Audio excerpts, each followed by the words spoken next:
Tolstoy की प्रसिद्ध कहानी कि रूस में 3 फकीरों की बड़ी प्रसिद्धि हो गई। इतनी प्रसिद्धि कि रूस का जो सबसे बड़ा पादरी था उसे ईर्ष्या जची। ये कौन फकीर है जिनकी तरफ हजारों लोग जा रहे, मेरे रहते चर्च का मैं प्रधान हूं। ये कौन है जो संत हो गए? ईसाईयत में एक बड़ा पागलपन। संत कोई तभी होता है जब चर्च उसे सर्टिफिकेट दे। उसकी बढ़ती चली गई क्योंकि भीड़ धीरे धीरे चर्च आनी बंद ही हो गई। एक दिन क्रोध में वो गया उन संतों की तलाश में। एक झील के उस पार उन संतों का वास था, तो उसने नाव की, माझी नाव खे के ले चले उसे उस पार। उसने अपने पूरे चर्च के प्रधान की जो वेशभूषा थी पहन रखी थी, तग में लटका रखे थे, सोने का मुकुट सिर पर रख छोड़ा था, हाथ में जो मां पुरोहित के हाथ का डंडा था सोने का बना हुआ वो ले रखा था। वो अपनी पूरी साज सज्जा में गया था कि आज इन संतों को रास्ते पर लगा दूंगा। उतरा, देख के हैरान हुआ। एक झाड़ के नीचे 3 सीधे साधे से लोग बैठे थे। उसने पूछे, क्या तुम ही वो 3 संत हो? उन्होंने कहा, संत? नहीं, हमारी क्या पात्रता संत होने की? हम तो गांव के सीधे साधे गंवार हैं, मगर लोग मानते ही नहीं। लोग हैं कि आए चले जाते, हम तो मना करते। हम जितना मना करते उतने ही लोग हैं कि आए चले जाते। हमारा तो जीना मुश्किल कर दिया। आप अच्छे आ गए, हमें बचाओ। ये भीड़ भाड़ हमें रुचती नहीं। हम तो अपने मजे में थे।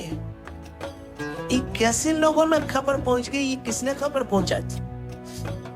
प्रधान तो बड़ा प्रसन्न हुआ। उसने कहा, घबराओ मत,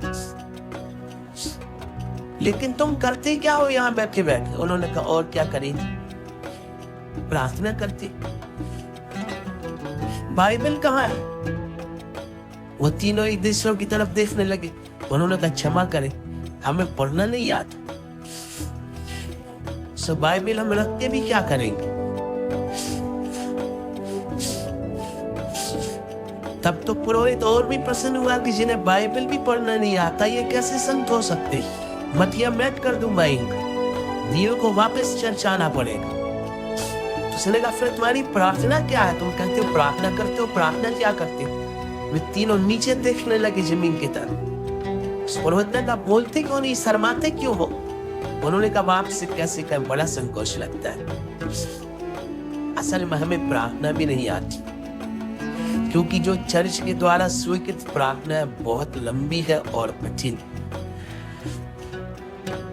तो तुम प्रार्थना करते क्या हो फिर?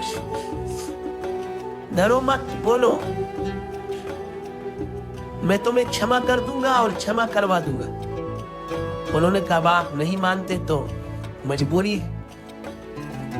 शर्म तो बहुत आती, हमने अपनी प्रार्थना खुद ही बना ली। माफ करें, गैर पढ़े लिखे पादरी की तो प्रसन्नता बढ़ती चली गई। अपनी बनाई प्रार्थना भी कहीं काम आ सकती। प्रार्थना तो स्वीकृत होनी चाहिए शास्त्रों के द्वारा, संतों के द्वारा, परंपरा के द्वारा, सदियों के द्वारा, अतीत इसके समर्थन में हो। गायत्री पढ़ता है हिंदू तो जानता है कि 10,000 सालों से ऋषि मुनियों ने इसको समर्थन दिया। 10,000 साल से जिन ऋषि मुनियों ने इसे समर्थन दिया है, जरूर उसमें कुछ राज होगा, रहस्य होगा। और 10,000 से भी दिल नहीं मानता तो हिंदू पंडित सिद्ध करने की कोशिश करते कि ये और भी पुरानी, ये 10,000 का ख्याल तो अंग्रेजों ने दे दिया। इसी पुणे में हुए लोकमान्य तिलक, उन्होंने सिद्ध करने की कोशिश की गायत्री 90,000 साल पुरानी। जितनी पुरानी उतनी श्रेष्ठ, जैसे कि प्रार्थना भी कोई शराब। कि जितनी पुरानी उतनी श्रेष्ठ, जितनी सरजार उतनी श्रेष्ठ। तो तुम्हें हजारों साल की प्रतिष्ठा मिल जाती। उस पादरी ने कहा कि तुमने बनाई प्रार्थना, जगन ने अपराध किया है, प्रार्थनाएं बनाई नहीं जाती, उनका इल्हाम होता है। जीसस को परमात्मा ने स्वयं प्रार्थना दी थी, तुमने कैसे बनाई? सिर्फ बोलो तुम्हारी प्रार्थना क्या है। उन्होंने कहा आपने हमें बहुत डरा दिया। अब आप उनसे पूछे ही मत, तो क्या आप सुनेंगे तो बहुत नाराज हो, और आपके हाथ में डंडा देखकर हमें बहुत भय भी लगता है, और आपका सोने का मुकुट और ये वेशभूषा। हम आपके चरण छूते, हमें माफ करें, आप हमें असली प्रार्थना बता दें, हम वही करेंगे। लेकिन पादरी को भी जिज्ञासा जगी कि है आखिर तुम्हारी प्रार्थना क्या? तो उन्होंने कहा आप नहीं मानते तो हम बता देते हैं। हमने बहुत सोचा, हम गैर पढ़े लिखे गंवार हैं, खूब हमने गणित बिछाया कौन सी प्रार्थना करें। फिर हम तीनों ने एक बात तय की, ईसाईयत मानती है कि ईश्वर के 3 रूप, जैसे हिंदू मानते त्रिमूर्ति ब्रह्मा विष्णु महेश, ऐसे ईसाई मानते त्रिनेकी, ईश्वर के 3 रूप हैं। तो हमने प्रार्थना बना ली कि तुम भी 3, हम भी 3, हम पे कृपा करो।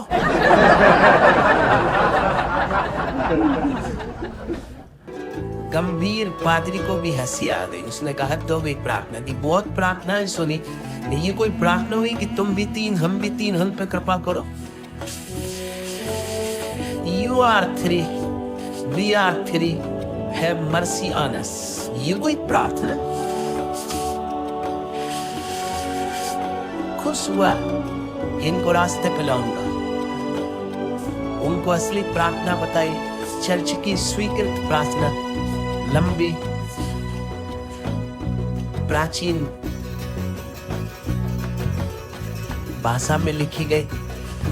एक दफा सुनाई, उन्होंने कहा एक दफा और, 2 दफा सुनाई, उन्होंने कहा एक दफा और, क्योंकि हम भूल जाएंगे और भूल चूक नहीं होनी चाहिए। हमारी तो प्रार्थना ऐसी थी कि भूल चूक हो ही नहीं सकती था, हमें याद नहीं रहता, हम भी 3, तुम भी 3, बचा इतना कि हम पर कृपा करो।